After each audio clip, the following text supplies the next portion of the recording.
สถานีวิทยุกระจายเสียงแห่งประเทศไทยจังหวัดลำปางทำการส่งกระจายเสียงในระบบ FM ความถี่ 97 เมกะเฮิรตซ์ จากนี้ไปเชิญติดตามรับฟังรายการ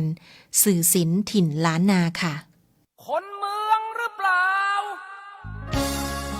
ถ้าเป็นคนเมืองแล้วบ่อู้กับเมืองแล้วจะฮื้อไผมาอู้สื่อสินถิ่นล้านนาสัพเพเหระม่วนงานสรรเล่ากับแหวชุติการเหล่าชัยสวทลำปาง FM 97 เมกะเฮิรตซ์ 054-224-556คนเมืองหรือเปล่า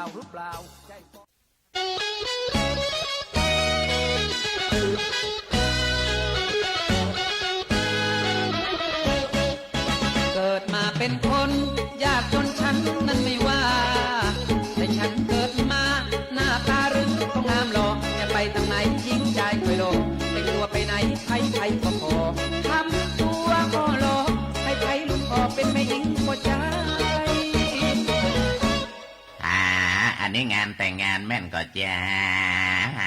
โอ้ยยาน้ำเหลือเจ้าแม่แล้วล่ะเจ้าเจิญเจ้าขึ้นนั่งจังไหนเจ้าคุณไปแค่ฝ่ายเจ้าสาวก็ว่าฝ่ายเจ้าบ่าวเจ้าทุเรศเพิ่นมาแจ้แขกเด้อเจ้าคุณมาแจ้แขกแล้วคุณเป็นไผ่เจ้ากระเทยเจ้า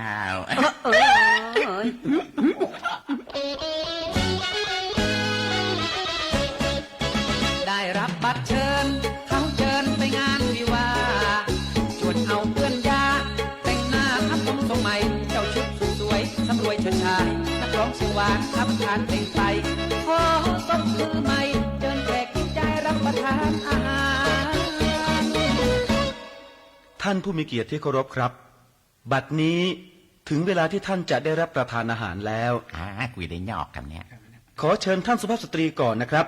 และตามด้วยท่านสุภาพบุรุษเชิญตามอัธยาศัยครับอ้าวแล้วโต๊ะนั้นล่ะครับขอซักเจ้าทำไมหรือครับเจิญกับสุภาพบุรุษเจิญกับสุภาพสตรี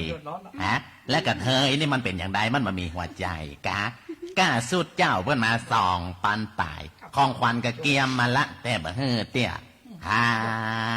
มาได้กินข้าวกินปลาอะก้ากูก้ายมางานนี้กูก้ายเนาะบ้านี่แถมลูกพายกินอย่างย้อยบ่เบิ่บังเบอ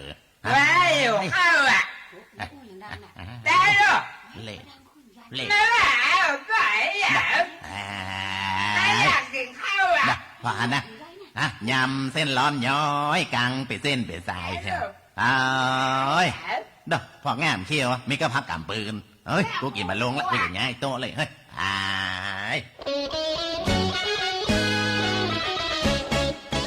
น้อยใจจริงๆแม่หญิงว่าใจบาใจจะแยกจะได้ใครเขาก็มองข้ามขนาดห้องน้ำตั้งที่ไหนก็ตามมีแต่พอใจและแม่หญิงคนงามมันผิดใจล้ำเขายังมาทำห้องน้ำก็เธอ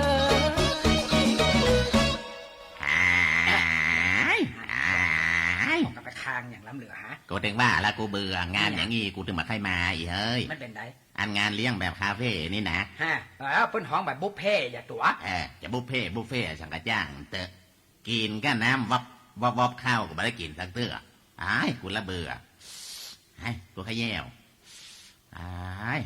อันนี้ห้องน้ำปัวใจอันนั้นก็ห้องน้ำไม่ยิงห้องน้ำกระเทยสูงจึงมาแปลงกันก็ว่าอย่างใดเนี่ยกูจะเอาเนี่ยนี่ดีกูใส่เกือบส้นสูงมาอีเฮ้ยโอ้ยังไงเนี่ยทำไมเยี่ยวอย่างอ่างล้างหน้านี่เนี่ย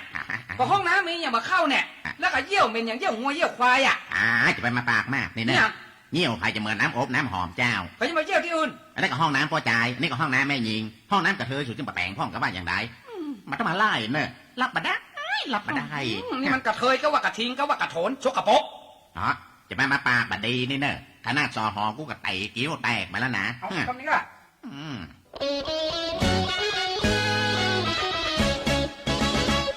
ปากบดีน่ะปากเสียนะระวังกิ้วแตกนะไม่ใช่กิ้วแตกธรรมดากับไอเต้เนาะครับบ่ฮู้จักกอทอนะ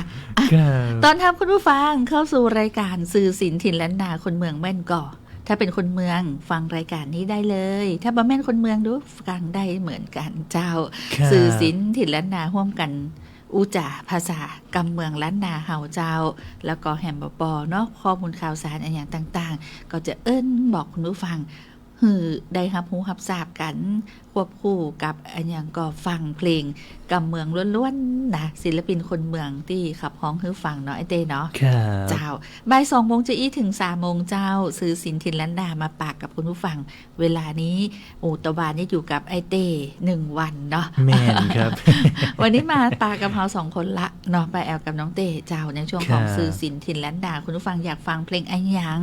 054-224-556 FM 97 เมกะเฮิรตซ์ซอเสือวอแหวนทอทหารจุดลำปางสวทลำปางเจ้าครับ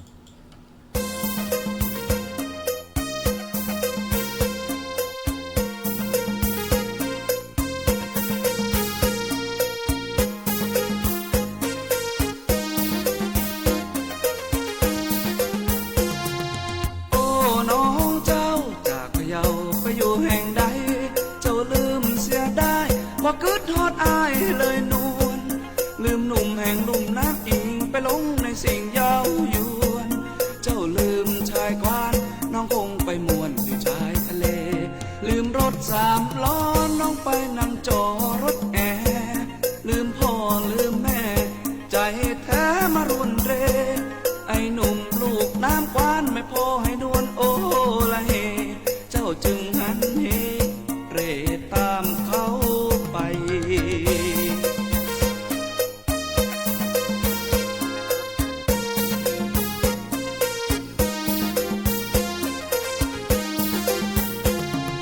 โอ้น้องเจ้ากลับพะเยาเถิดคนงามอย่าปล่อยอ้ายตาม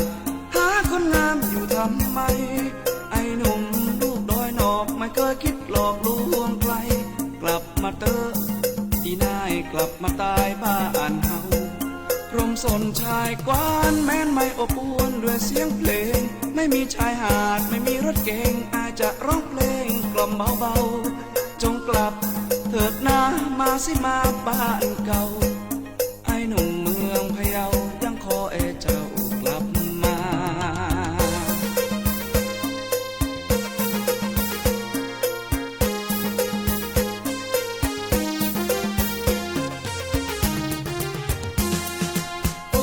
น้องเจ้าจากพะเยาไปอยู่แห่งใด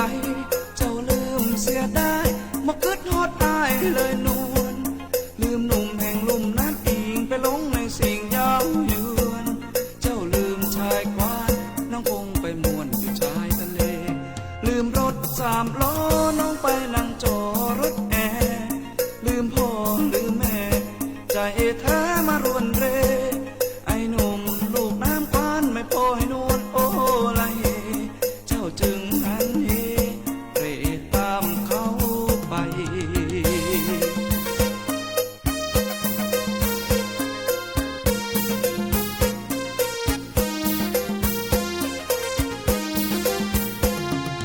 โอ้น้องเจ้ากลับพะเยาเถิดคนงามอย่าปล่อยอ้ายตามหาคนงามอยู่ทำไมไอ้หนุ่มลูกดอยนอกไม่เคยคิดหลอกลวงใครกลับมาเตออีนายกลับมาตายบ้านเฮา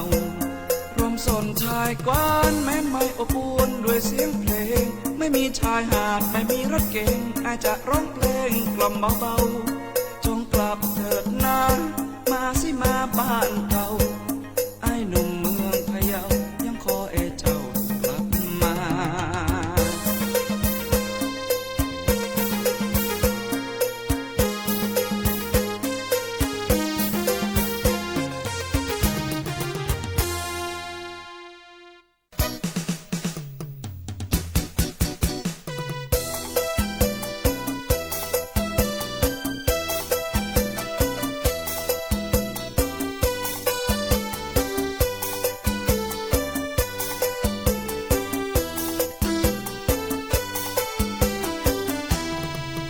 สาวเอ้ยงามนักแกแกจะลาเล่นน้ำกลางคลองสาวเอ้ยไอ้ตัวมุนมองห่วงนวลน้องจะโดนแดดลงอยากกางร่มน้องเล่นน้ำ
นะหากน้องยาบ่มีเจ้าของ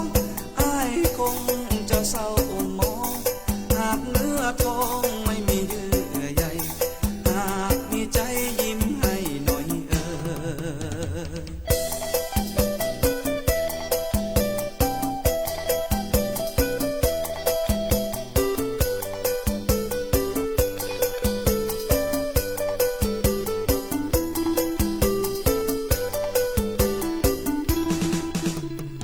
ามยามเปียกปอนแดดสะท้อนผิวนวลนิ่มนางสาวเอ๋ยบ่ผิดหวังตัวอ้ายยังอันผู้ซ่อนหากบังอ้อนน้องเจ้าบ่จังยังอ้ายบ่าวนั้นยังบ่มีเจ้าของมองอ้ายบ่าวไม้ปองเนื้อทองจอมขวัญแม้นบุญอ้ายมีนั้นอยากได้แจ่มจันทร์ไว้เป็นผู้ครองยิ้มให้หน่อยนะหากน้องอยากบ่มีเจ้าของอ้ายคงจะเศร้าหมองหากเนื้อทองไม่มีเยื่อใยหากมีใจยิ้มให้หน่อย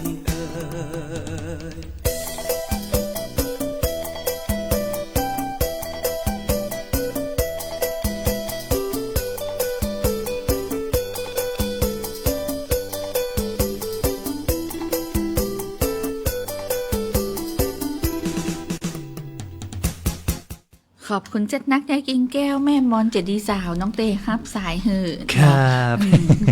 เจ้าทักทายคุณผู้ฟังแฟนรายการที่ติดตามทาง Facebook ไลฟ์คุณทรงพลสิริวรรณเลิศสวัสดีครับน้องแอลบ่ได้อู้กันจ้าดเมิน ครับ เมื่อตอนบ่ายมักจะติดการอีนะวันนี้พอจะว่างกันเลยแวะมาเยี่ยมกึดเติงหาเนอร์กึดเติงหาเส้นกันเจ้า โอ้ ตังพัทยาเป็นจะได้พ้อง คุณ ครับ ทรงพลเจ้า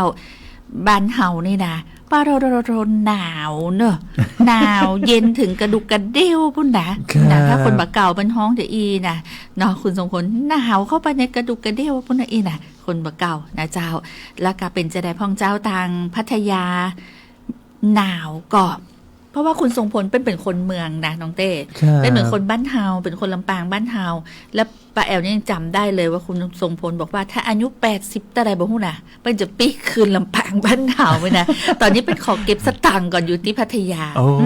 ขอให้มั่งมีรวยๆนะครับเนอะโช สุ ค ข ดี ภา มี พ ชั แข็ ย ง ค แร รับ งนะเจ้า ครับ ในปีใหม่นี่คือเป็นกำลังเข้ามาตักเฮานะวันแรกนะเจ้า ครับ ขอเงินร่ำรวยสุขภาพกายสุขภาพใจสมบูรณ์แข็งแรง 100%เฮงเฮงปังปังคุณสง่าลุ่มน้ำวัง คุณรุ่งสุริยวงศ์ชัยสอน เจรุ่งเนาะเจ้าแล้วก็วิทยุดิจิทัลนะเจ้าวิทยุดิจิตอลไทยดิจิตอลเรดิโอไทยแลนด์นี่นะครับ แล้วก็มีรีวิวลำปางขอบคุณจ้า ขอ นะ บคุ เจ้า ณครับ สวัสดีทั้งสองท่านอีนะคุณสง่าลุ่มน้ำวัง โอ้ และขอบคุณแฟนรายการที่แชร์ฮือฮาวตัวเนอร์นะเจ้าขอบคุณจัดนักเจ้า ครับ ขอบคุณบ่ได้บ่มีอย่างฮือนอกจากความห่วงใยมีรีวิวลำปางในส่งอย่างก็สติกเกอร์หูหัวใจมาแบบหน่วยใหญ่เลยนะ โอ้หัวใจเป็นหน่วยไงอีเนาะ สติกเกอร์อันใหญ่อะหูหัวใจใหญ่อะเนาะ ความฮักที่ยิ่งใหญ่นะครับพี่หมีรีวิวลำปางขอบคุณขนาด ทุก ครับ รายการเลยเป็นแฟนพันธุ์แท้สวทลำปางนะเจ้า ครับ ตะกี้เอิญถามคุณทรงพลละว่าพัทยาเป็นจะได้พ่อง ถ้าพัทยาบันหนาวนะเสาร์อาติดนี่ปะ นี่ นะอีเด้อโบเจเสาร์อาติดนี่เด้อคุณแหมเสาร์หนึ่งปุ้นอะแหมเสาร์4เสาร์31เนี่ยอาจจะได้ไปแอลพัทยาบ่ฮู้ เอา ดู ละ อาจจะได้ไปแอลตังอะอย่างก็เปิ้นห้องว่าเดี๋ยวกันโซนพัทยาละเดี๋ยวก่อนเนอะไปกันลืมนะบางแสน อ๋อบางแสนหาดบางแสน แสนรอ โครับ รอไปก่อนว่ากันไปนะเจ้า แล้วก็ภาคเหนือของเขานี่ที่เขาจะได้อวดคน ภาคอื่นได้ก็คือความเย็นเนาะ ครับ ถ้าใครขึ้นดอยอย่ามาต้องห่วงละเจอเหมยขาบแน่เหมยขาบก็คือน้ำค้างแข็งบนใบหญ้านะก็ที่เขาจะหาได้กับบนยอดดอยยอดภูยอดดอยก็คือตัง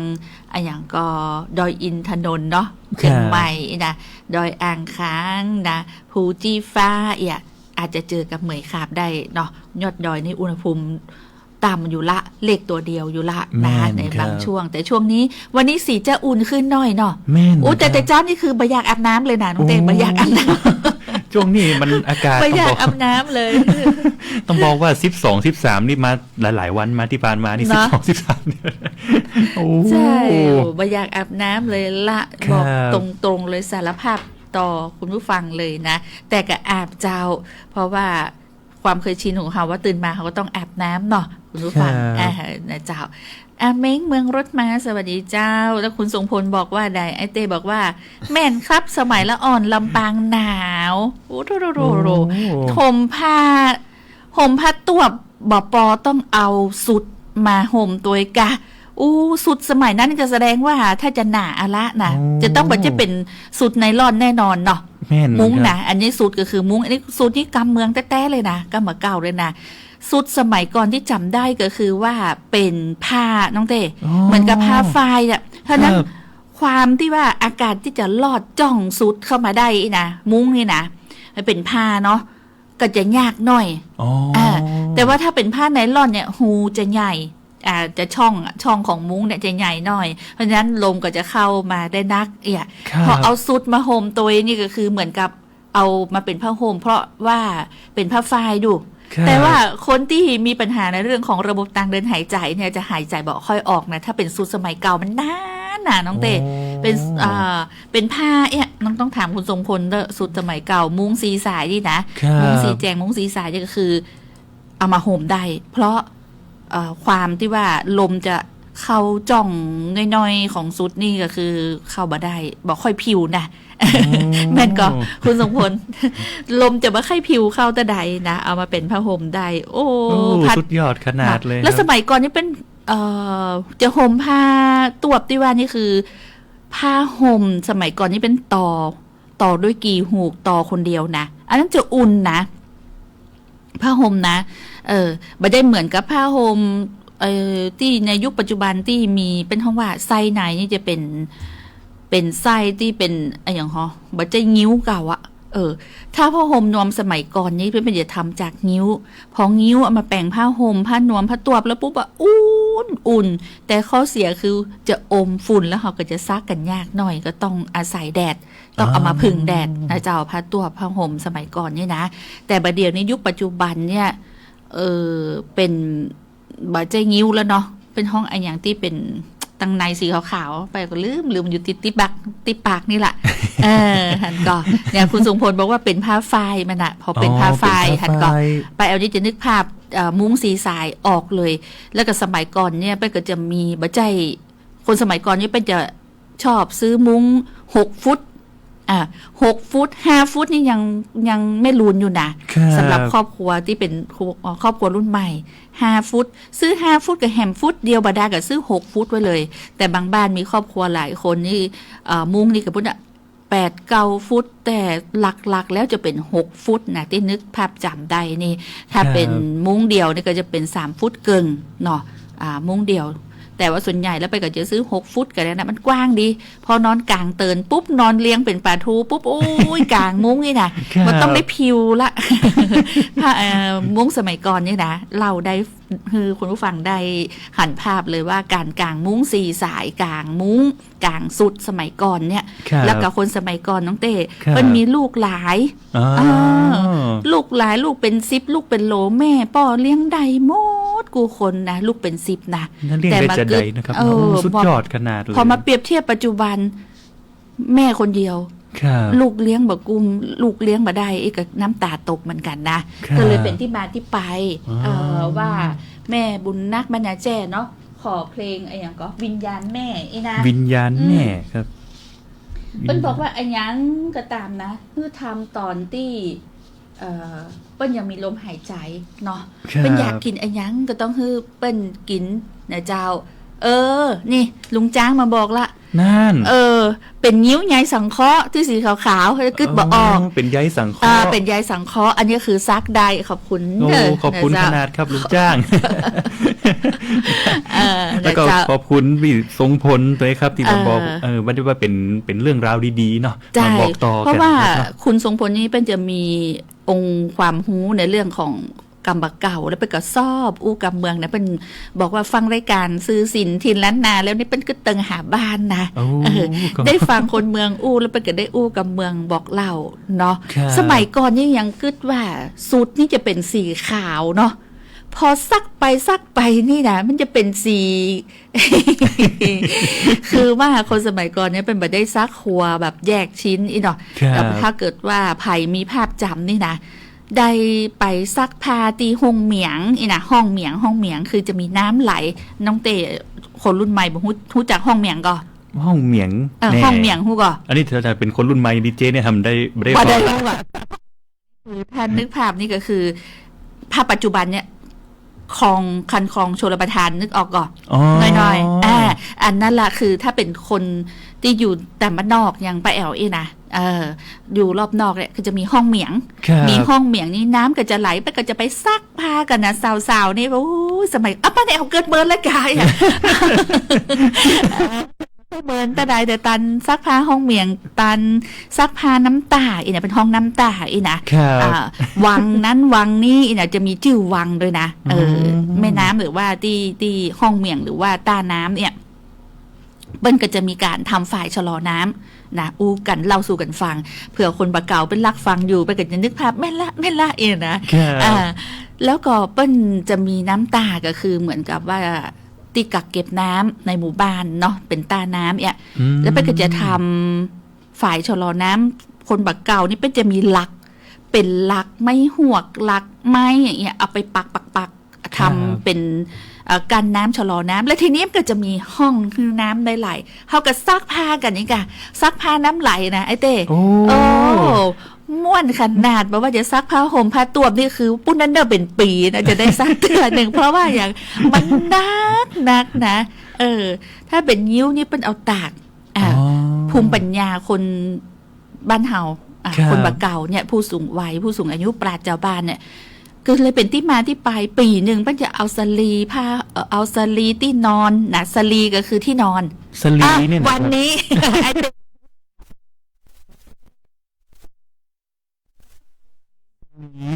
สลีก็คือที่นอนที่นอนต้องเป็นที่นอน3ต้นนะครับเคยหันก็จะมี3จะมีรุ่นไอเต้นี่เป็นที่นอนอันเดียวเนาะยายสังเคราะห์ใหญ่ๆเนาะเป็นที่นอนเดินลุกไปละที่นอนที่เป็นสปริงอย่างไปละเนาะที่นอนยางพาราแต่ว่าสมัยก่อนเนี่ยคนประเก่าไปจะยัดสลีคือเอางิ้วเนี่ยเป็นทรายเนาะแล้วก็ไปก็จะหยิบคือการเย็บเนี่ยเย็บสลีที่นอนคนเดียวโอ้แล้วแต่ก่อนเนี่ยไปก็จะปั่นไฟอย่างนะอิฐผู้จักก่ออิฐไฟครับเคยหันก่อมันจะเป็นที่เป็นไฟเป็นเหมือนก้อนมันก็ครับเว้ยครับจะเป็นอิฐตัวแล้วก็จะเป็นเส้นออกมานะเป็นเส้นออกมาบางทีปั่นไฟอิฐไฟน่ะยังหันอยู่เนาะครับนะอันนี้ก็เป็นเรื่องบะเก่านะสลีอากรรมบะเก่าสลีแปลว่าที่นอนนี่นะ3ต้นด้วยนะไผจะเอานา4 นิ้ว5 นิ้ว6 นิ้ว8 นิ้วก็ว่าไปคนสมัยก่อนนี่เป็นก็จะอย่างก่อนยัดสลีที่ใจงิ้วเนี่ยที่ว่าอยากปิ้นต้นงิ้วแต่นี่คือเอามายัดสลีเนี่ยเอามาทำที่นอนนะเป็น3ต้นแล้วมันจะกุ้มเมินแล้วก็บอกอายภัยเลยที่บอกว่าบัดเดี๋ยวนี้ป้าแอวก็นอนสลี3ต้นยัดนิ้วเหมือนกันนะเพราะว่าอย่างความทนทานเนี่ยดูตั้งแต่สมัยเป็นละอ่อนจนถึงบัดเดียวเนี่ยก็ยังนอนสลี3ตอนที่ยัดนิ้วจ้ะปีนึงเขาก็เอามาตากมันจะปีนะคนสมัยก่อนเนี่ยคือพอปีใหม่สงกรานต์เนี่ยท่านก็จะเอาแบบสลีที่นอนเนี่ยมาตากแดดแล้วก็ตีนะหมายถึงว่า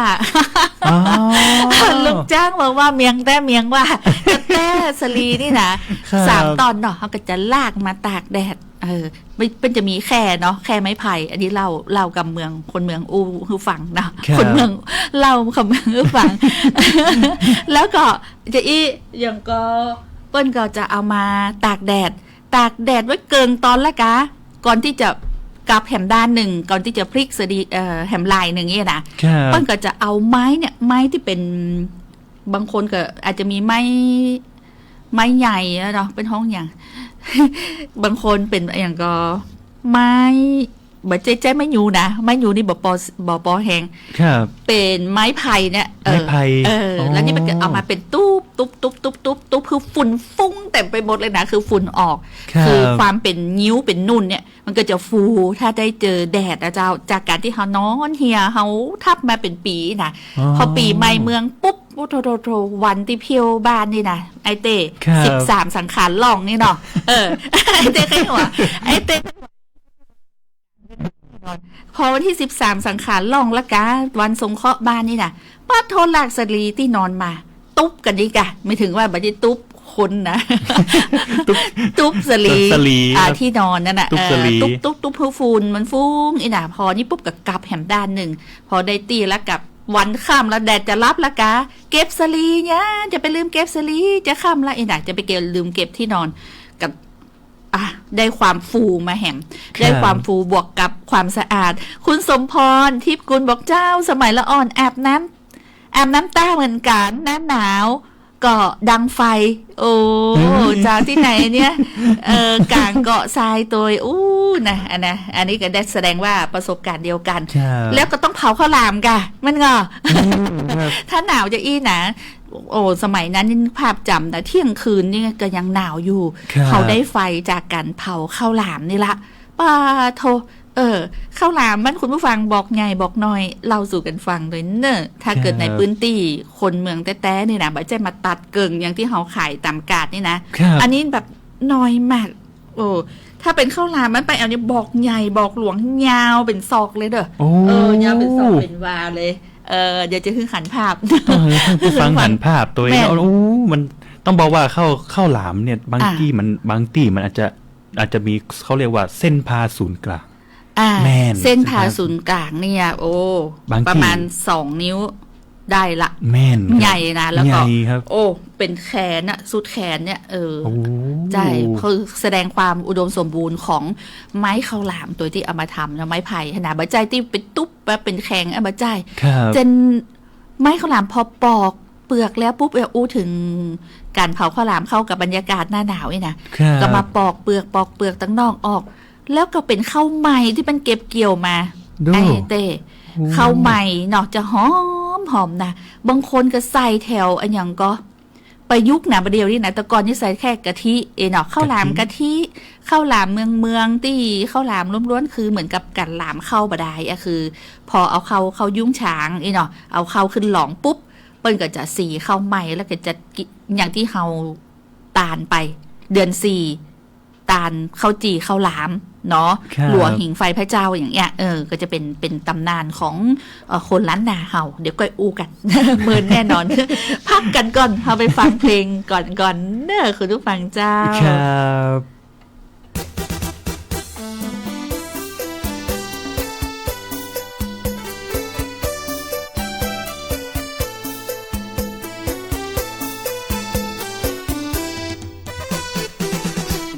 มาเจอสาวน้อยใจอ้ายเล่นน้อยเลือกลอยเจ้าช่างหุ่นดีเจ้าเริ่มเป็นสาวสวยจังแม่นางสาวจีอยู่งามพีรีคนดีเจ้าอยู่บ้านใดอ้ายมาปากคนงามจิตใจว่าบามอยากให้ถามสามไว้มีแฟนแล้วกะขวัญตานั้นว่าจะได้ตัวอ้ายสนใจใช้ไล่บาดใจบาดตาเป็นลูกสาวไผ่อ้ายพอตั้งใดก็งามแค่ถามสักคำน้องอย่าโปรดหน้าการบาดอยู่อำเภอไหนเชื่อว่าได้กันหาอยู่สุดขอบฟ้าอ้ายบ่าวก็จะตัวไปหากเปิ้นบ่จังให้จะขอนั่งหมื่น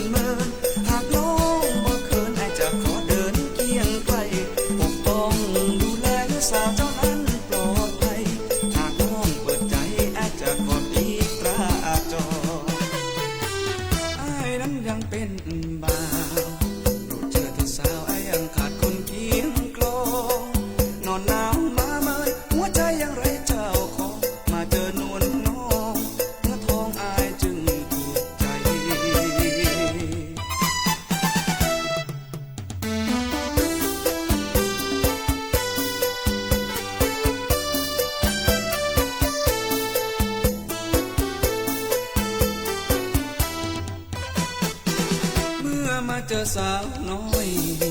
ใจอ้ายลื่นลอยเลือกลอยเจ้าช่างหุ่นดีเจ้าเริ่มเป็นสาวสวยจังไม่นานสาวจริงดูงามพิลีคนดีเจ้าอยู่บ้านใดอ้ายมาปะคนงามจิตใจว่าความอยากให้ทำสามไว้มีแฟนแล้วกาฝันตานั้นว่าจะได้ตัวอ้ายสนใจใช้ไล่บาดใจบาดตาเป็นลูกสาวไผ่อ้ายโปรดตั้งใดก็มาให้ถามสักคำน้องเอ๋ยอย่าโกรธนะการดาอยู่อำเภอไหนเชื่อได้กันหาอยู่สูงขอบฟ้าอ้ายเปล่าก็จะตัวไปหากเปิ้นบ่จังอ้ายจะขอนั่งเมินหากน้องบ่เขินอ้ายจะขอเดินเคียงไกลปกป้องดูแลสาวเจ้านั้นปลอดภัยหากน้องเปิดใจอ้ายจะขอตีพระจออ้ายนั้นยังเป็นบ่าวดูเชื่อเธอสาวอ้ายยังขาดคนเคียงครองนอนหนาวมาเมินหัวใจยังไร้เจ้าของมาเจอนวลน้องเนื้อทองอายจึงถูกใจ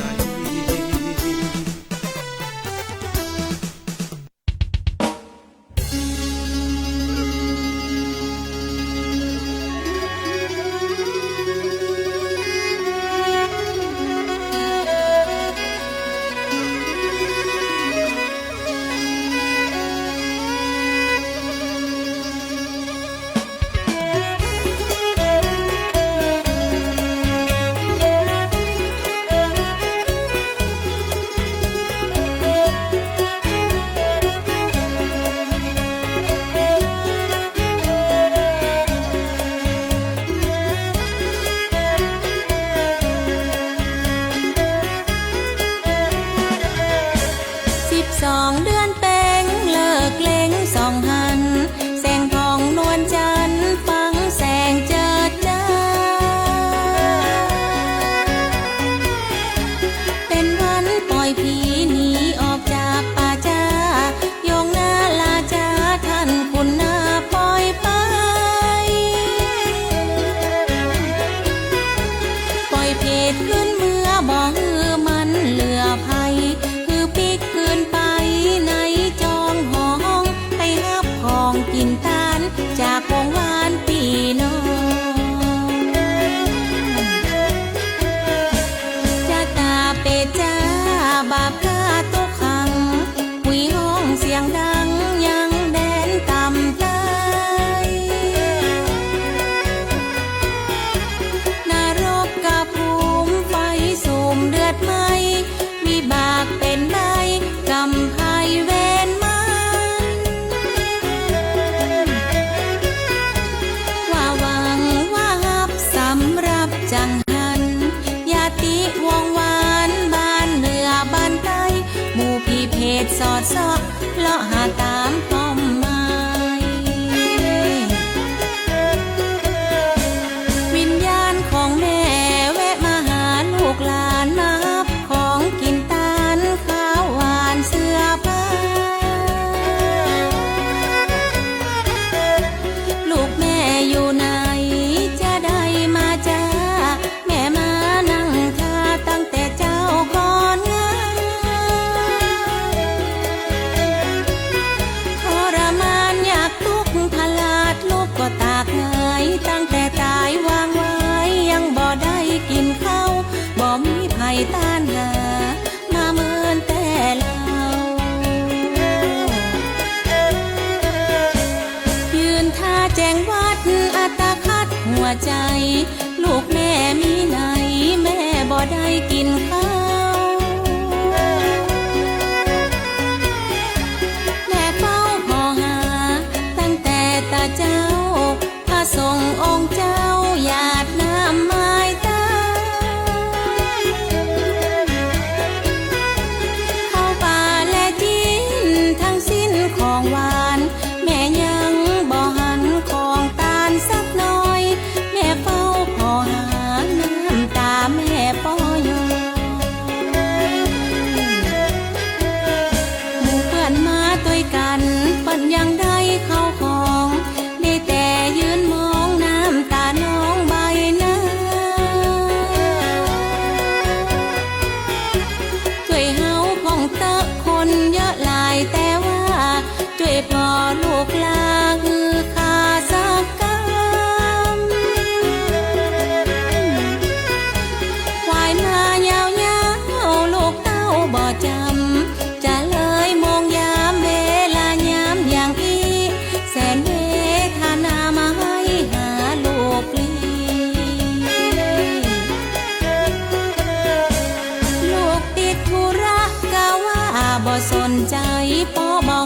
อาลัยดวงไทยแม่เจ้าไปส่วนเสหาสุรานำเหล้าเมากินปลากินข้าวเจ้ากลืนได้ลงคอปีใหม่หนึ่งเตือในเมื่อมาขอลูกแป้งหน้างอบอกให้พ่อนะเอาไว้หันก่อนเตอะเงินบ่เยอะเตือนะ มรดกตกค้างป่าวังอับสูญลูกหลานลืมบุญคุณบ่นึกถึงคุณค่าตั้งแต่นี้ไป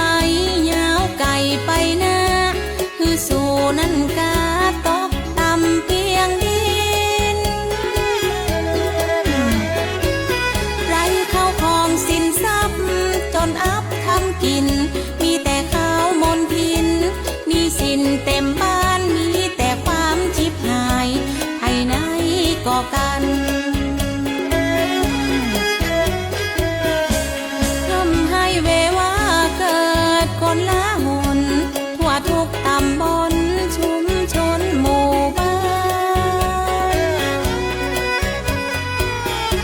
หล่นเล่นไปมาที่สาสีด้านห้องหุยสองสานมองว่านา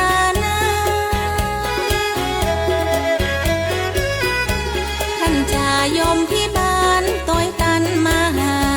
จับมัดกายาส่งโลกาลมใต้เพราะว่าหมดเวลาจำเป็นต้องลาพ่อควายยมพาบ้านเจ้าขาขอเวลาก่อนบอกข้าเจ้าขอรอลูกแถมสักหน่อยยังบ่ได้กินหยังสักเต้าเกิงก้อยน้ำหวานน้ำอ้อยน้ำย้อยปลายใบเก็บใบตองมาเลียเปิ้นทำเฮียหล่นหายกินแค่กะหายในใจมนเศร้าน้ำตาย้อยหยดมันเหลืออดแต่เรา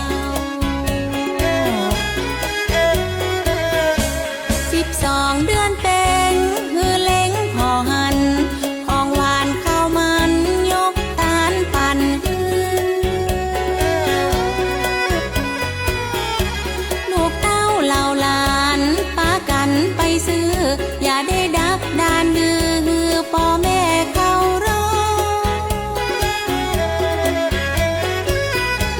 ขันเข้าขันน้ำทำตาลเตอะหนอพ่อแม่เปิ้นรอขอเฮียสักน้อยบ่ดีลืมบุญคุณคือทำบุญเรียบร้อยโอละน้อละน้อเรียบร้อยโอละน้อละน้อเรียบร้อยโอละน้อละน้อเรียบร้อย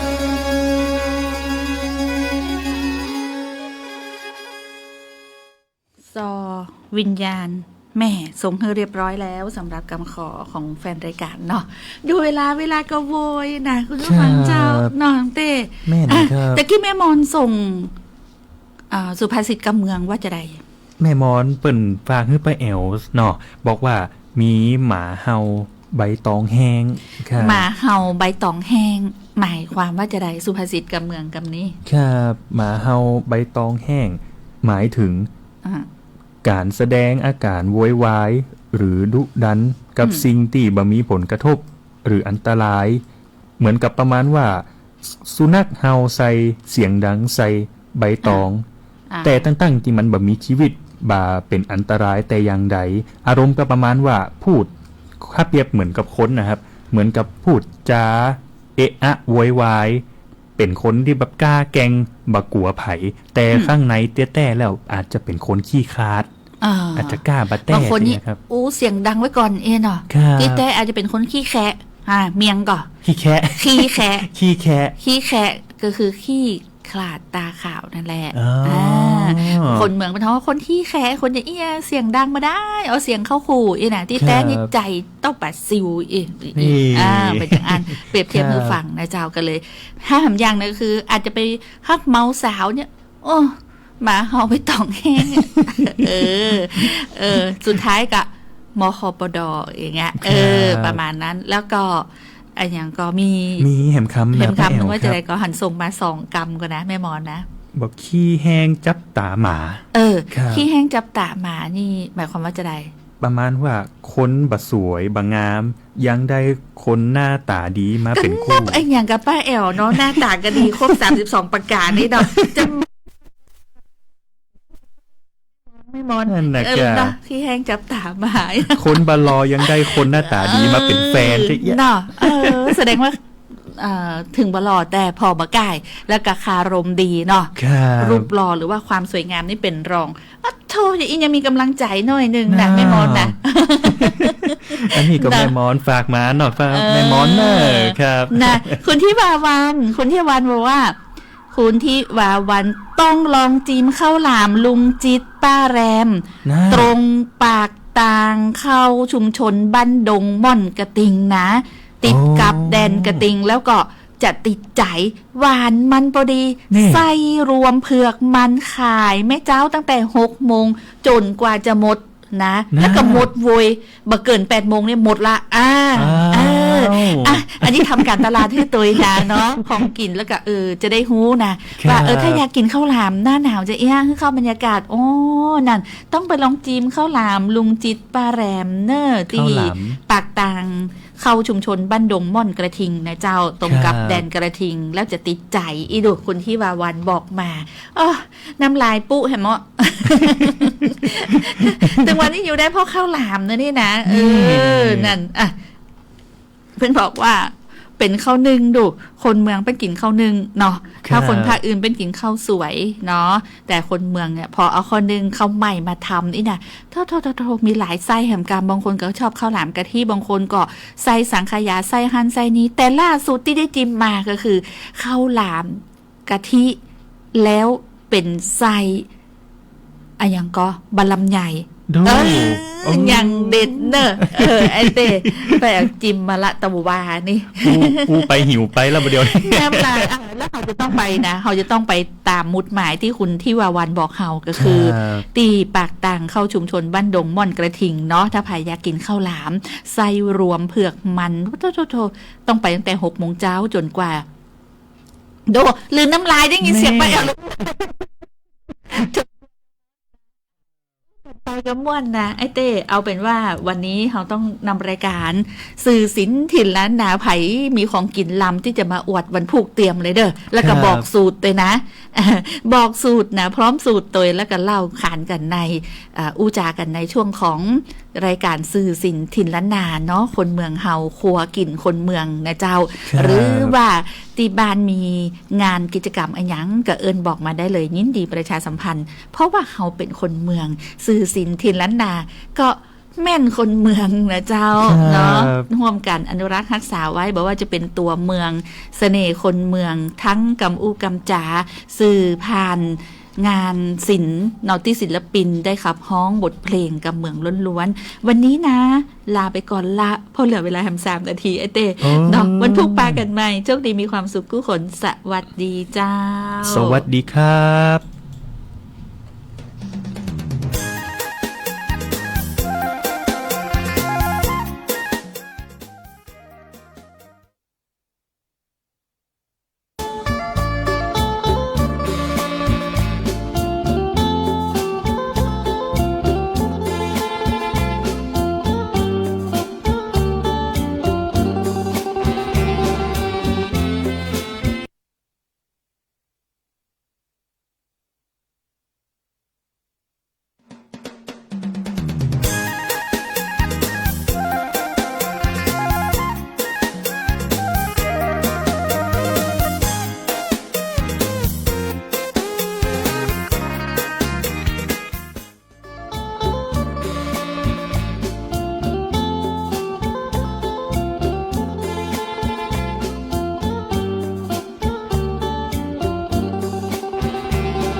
พักคืนเพราะคนเขานายออกจากเชียงรายด้วยความเงียบเหงานั่งขับรถมาน้ำตาไหลคลอเบ้าดูนาฬิกาที่สี่กว่าแล้วเรามาถึงเมืองพะเยาท้องฟ้าก็สางส่องมา